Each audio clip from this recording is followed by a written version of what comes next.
Hello everyone, welcome to Study IQ. My name is Hina. In today's video, we are going to discuss a defamation case against Rahul Gandhi on his Modi surname remark. Let's understand legally what all happened और Supreme Court में end में अभी भी वैसे it's still pending, though there was conviction, but it is still pending in the Supreme Court. But there was a very important thing which was decided by Supreme Court regarding this judgment, and we are going to understand that. Okay, so let's get started. Defamation case filed by BJP MLA Purnesh Modi. Why? The case was filed by Purnesh Modi.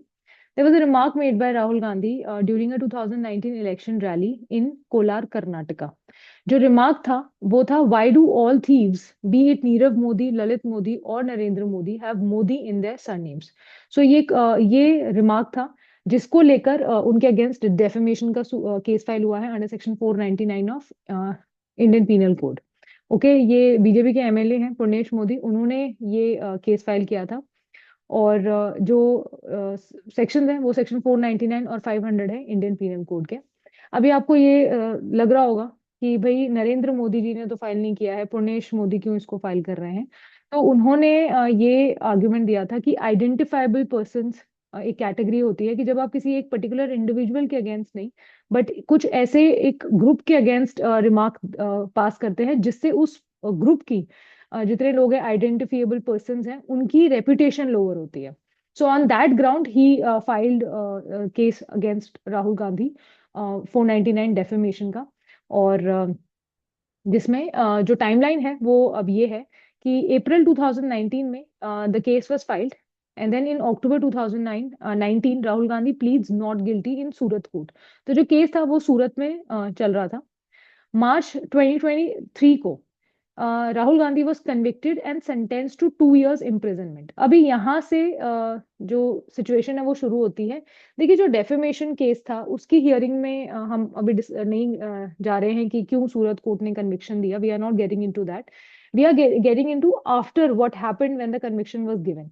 अगर हम defamation की बात करें और section 500 जो कि उसके punishment के बारे में बात करता है, तो वहां पर लिखा हुआ है कि जो पनिशमेंट है वो अप टू 2 years दी जाती है. 2 साल तक की सजा दी जा सकती है. तो मैक्सिमम 2 साल का इम्प्रिजनमेंट दिया जा सकता है. जनरली डेफेमेशन में जब कोई कन्विक्शन होता है तो मैक्सिमम सेंटेंस नहीं अवॉर्ड किया जाता. हमेशा 6 months हो गया, 1 year हो गया, डिपेंडिंग ऑन द सिचुएशन, उस तरीके से आप सेंटेंस अवॉर्ड करते हो जो प्रैक्टिस रही है कोर्ट्स में. मैक्सिमम सेंटेंस नहीं अवॉर्ड किया जाता है as a general rule, right. मगर यहाँ पर सूरत कोर्ट ने जब कन्विक्शन दिया राहुल गांधी जी के अगेंस्ट, तो उन्होंने सेंटेंस दिया 2 साल का. तो जितना भी मैक्सिमम सेंटेंस डेफेमेशन में दिया जा सकता है वो सेंटेंस सूरत कोर्ट ने यहाँ पर दिया. अभी इसका एक रिपरकशन ये रहता है कि अगर आप एक सिटिंग एमपी है और आपके अगेंस्ट कन्विक्शन आता है और आपको 2 साल तक की सजा मिल जाती है, 2 साल या उससे ज्यादा तक की आपको सजा मिल जाती है, तो आप डिस्क्वालीफाई हो जाते हैं अपनी सीट से. और ये डिस्क्वालिफिकेशन 102 आर्टिकल और section 8, 102 article of constitution of India और section 8 representation of peoples act में दिया हुआ है कि एक तो आप डिस्क्वालीफाई हो जाएंगे, अब आप एमपी नहीं रहेंगे, और दूसरा आने वाले 6 साल तक और कभी 2 साल की सजा आप काटेंगे और उसके बाद 6 साल तक आप इलेक्शन नहीं लड़ सकते हैं. तो 8 साल तक का आपका जो करियर है in this field, political field, आप इलेक्शंस के लिए एलिजिबल नहीं हो पाओगे और आप डिस्क्वालीफाई हो जाओगे. तो यहां से प्रॉब्लम शुरू होती है because the conviction was given and then the sentence was given of 2 years. तो ये 2 साल की सजा जो सूरत कोर्ट ने दी, इसकी वजह से जो राहुल गांधी है वो पहले तो जो उनका एमपी का ऑलरेडी सिटिंग एमपी है तो he will be disqualified, he will not be able to continue that. और दूसरा वो जेल टर्म जो उनका 2 साल का है उसके बाद 6 साल तक वो डिस्क्वालिफाइड रहेंगे फ्रॉम फाइटिंग इलेक्शन. तो वो भी नहीं कर सकते. And that is where the question arose कि अभी इस सिचुएशन में क्या किया जाए. तो एक चीज होती है जहां पर आप सस्पेंशन ऑफ कन्विक्शन करते हैं और या फिर सस्पेंशन ऑफ सेंटेंस करते हैं. दो चीजें होती हैं, suspension of sentence and suspension of conviction. Sentence में ये होता है कि जो भी आपका सजा है उसको अभी एग्जीक्यूट नहीं करेंगे, उसको अब स्टे लगा देंगे उस पे। और कन्विक्शन पे स्टे लगाने का मतलब हो जाता है कि जो कन्विक्शन है ये 2 साल तक का इसी पे स्टे लग गया है और ये अभी एग्जीक्यूट नहीं होगा। So it is stayed. तो कन्विक्शन जब स्टे हो जाता है तो उसका मतलब ये है कि अब आप डिस्क्वालिफाइड नहीं है, आप अपनी एमपी की पोजीशन पे कंटिन्यू कर सकते हैं और आप 6 साल के लिए डिस्क्वालिफाइड भी नहीं होंगे। तो उन्होंने अपील फाइल किया और हाई कोर्ट में भी की, अभी हम समझते हैं। And then he of course he it went to till supreme court. So because he was convicted and sentenced to 2 years, he disqualified from the Lok Sabha as an MP. Then appeal file किया उन्होंने। Surat court denies stay on conviction. तो उन्होंने जो ऊपर वाला court था, magistrate के ऊपर वाला कोर्ट था, उसमें अपील के लिए भी फाइल किया और वो अपील भी उनकी डिनाई हो गई। और जो उनका स्टे ऑन कन्विक्शन था कि भाई जो मुझे कन्विक्शन हुआ है, मेरी जो मुझे जो सजा मिली है इसी पे स्टे लगा दीजिए, तो वो भी सूरत कोर्ट ने डिनाई कर दिया। And then Gujarat high court में उन्होंने अपील फाइल की। गुजरात हाई कोर्ट ने भी सेंटेंस पे जो उनका कन्विक्शन है उस पे स्टे लगाने से मना कर दिया, सस्पेंड करने से मना कर दिया। अभी क्योंकि अभी ये सारा आप देख रहे हैं सब 2023 मार्च अप्रैल जुलाई तक ये सब चला है। सूरत कोर्ट के बाद वो सबऑर्डिनेट कोर्ट में गए, फिर आप वो हाई कोर्ट में भी गए, बट किसी भी कोर्ट से उनको जो उनका जो 2 साल की सजा का कन्विक्शन था उससे उनको स्टे नहीं मिला। Finally he after exhausting all the remedies he applied to supreme court. और सुप्रीम कोर्ट ने फिर जो उनका कन्विक्शन था उस पर स्टे लगाया और उनको रीइंस्टेट किया as MP. And of course, not Supreme Court did not reinstate him. He was reinstated as an MP after the stay on conviction. तो सवाल इस पॉइंट ऑफ लॉ पे था कि जो कन्विक्शन है उस पे स्टे लगाया जा सकता है कि नहीं लगाया जा सकता है। And also lot of question were arose that maximum sentence कैसे दे सकता है कोई भी कोर्ट डेफेमेशन के केस में, जबकि जनरली ऐसा होता नहीं है। जनरली जो डेफेमेशन के सेंटेंसेस होते हैं उसमें जब कन्विक्शन मिलता है तो क्योंकि सजा मैक्सिमम 2 साल तक की मिल सकती है, तो 6 महीने 8 महीने 1 साल इस तरीके से सजा होती है। कई बार फाइन देकर भी छूट जाते हैं। मगर 2 साल तक का कन्विक्शन देना was very like a different thing which happened in this particular case. And then till the even the high court did not put the stay on the conviction और उनका कन्विक्शन अपहेल्ड किया Gujarat high court ने भी, और उसकी वजह से उनका डिस्क्वालिफिकेशन कंटिन्यू रहा। बट देन सुप्रीम कोर्ट के पास जब ये केस गया तो सुप्रीम कोर्ट ने इस पे अपनी चर्चा की, सारे दोनों पार्टीज को सुना, दोनों तरफ से सुना। And supreme court came to the conclusion that no, we have to put stay on this conviction, क्योंकि जो कोर्ट ने ये कन्विक्शन दिया है और 2 साल तक की सजा दी है, इसके ऊपर जो रीजन दिए हैं वो इनसफिशिएंट है। राइट, इस ग्राउंड पे that there the reasons are insufficient to award 2 years imprisonment in a defamation case. On this ground, Supreme Court stayed the conviction, and that is why Rahul Gandhi continued, and of course even in elections.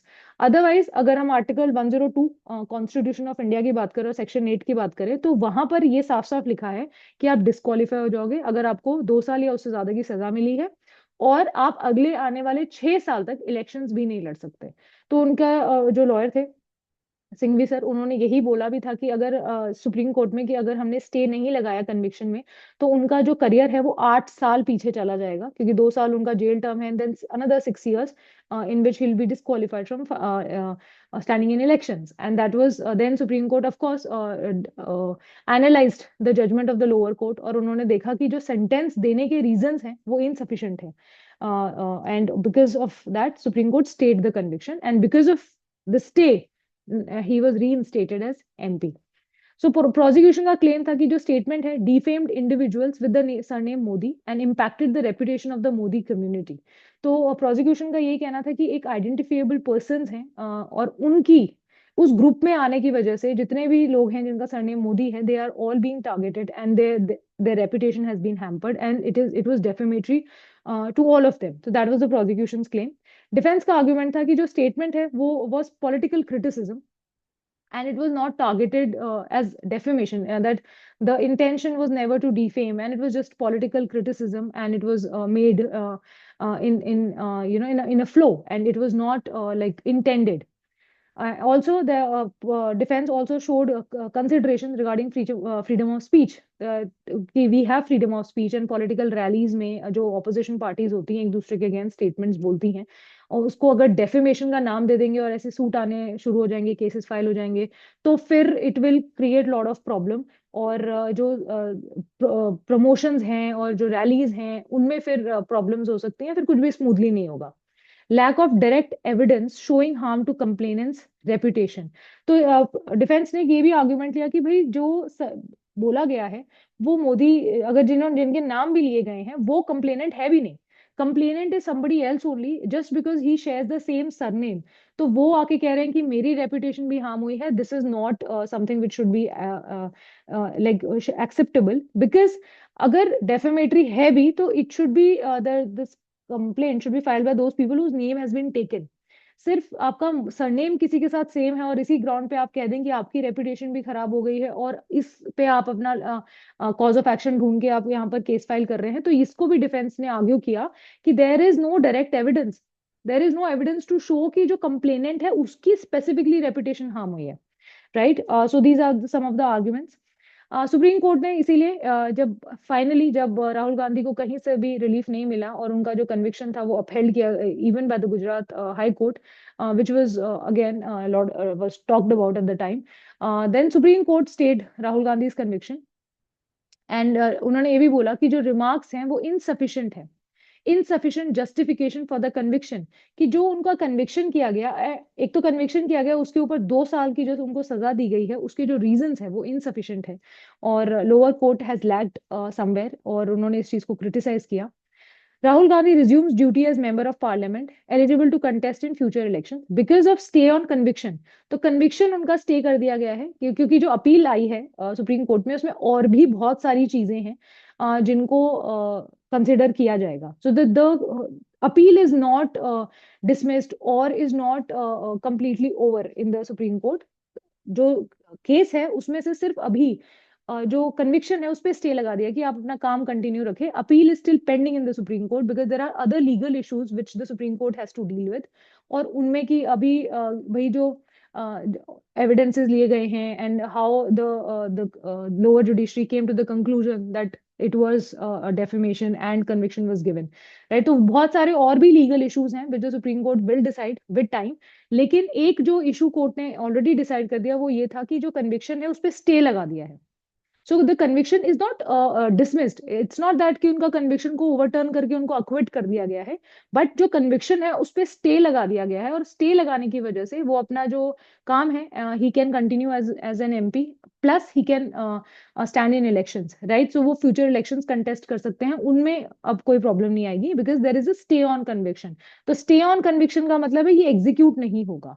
Right, so that is what the honourable supreme court has done in this particular case.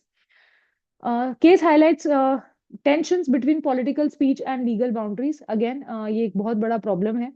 Reflects the role of judiciary in protecting democratic principles।